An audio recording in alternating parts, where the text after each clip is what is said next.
Aleluia, faly miarahabantsika tsiraray avy amin'ny anaran'i Jesosy ny tenako amin'ity andro anio ity. Mbola voninahitra ho an'Andriamanitra irery ihany no ahafahako mijoro vavolombelona ho amintsika tsiraray avy amin'ity andro anio ity. Za zany tamin'ny le 9 septembre 2024 de noeton'ny tompo tany an-danitra zany ny fanahiko. De rehefa noeton'ny tompo tany an-danitra fanahiko de izahay avy any ambony no nasehony anahy ny tany amin'ny elo. De rehefa nasehony anahy zany ny tany amin'ny elo de tena be de be, tena maro be zany ireo olona any amin'ny elo. De malahelo zany Jesosy ny amin'izay zava-misy izay.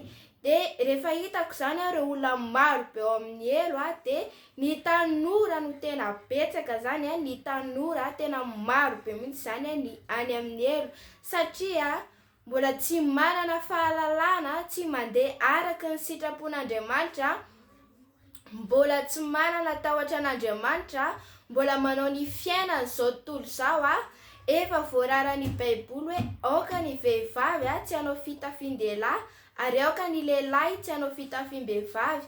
Nefa mbola ao ihany ireo vehivavy manao fitafian-dehilahy, zany hoe ny manao pataloha, nefa tokony tsy hanao pataloha isika vehivavy fa fahavetavetana eo imasin'Andriamanitra izany zavatra izany ka dia tsy mety zany. De tena malahelo mihitsy ny tompo satria tena variana ny tanora, ny olona rehetra zany tena variana mihitsy amin'ny fiainana eto an-tany, amin'ny fiainana zao tontolo zao tsy manana ny eritreritra hanantona an'Andriamanitra.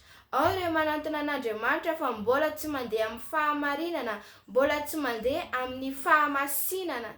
De ny olona any an-danitra kosa zany de tena vitsy zany ny olona any an-danitra zany satria nasehon'ny tompo ahy koa zany hoe reto ny olona any amin'ny elo de reto ny olona any an-danitra. De ny olona any an-danitra zany tena vitsy kely, tena vitsy zany ny olona any an-danitra zany de malahelo zany ny tompo amin'izay zava-misy sy zava-mitranga izany ka dia manentana antsika indrindra tanora, manentana anao raha mahita an'izao video izao ianao manantona an' Jesosy fa mbola tsy tara ianao satria efa akaiky ny fiavian'i Jesosy. De manantona ianao amin'i Jesosy mibeba manolora tena, mandehana amin'ny fahamarinana, mandehana amin'ny fahamasinana fa miandry anao Jesosy ary tiantsika Jesosy fa isika no mila miova, mila manaraka ny sitrapon'Andriamanitra de hamonjy antsika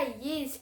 De voninahitra ho an'Andriamanitra irery ihany no ahafahako nijoro vavolombelona teto. Efa na de ny ray aman-dreny, ny ankizy arany mbola tsy tara ianao raha manantona an' Jesosy amin'izao fotoana izao. Manantona ny tompo ianao tolory azy ny fiainanao fa miandry anao izy ary mamindra fo foana ny tompo.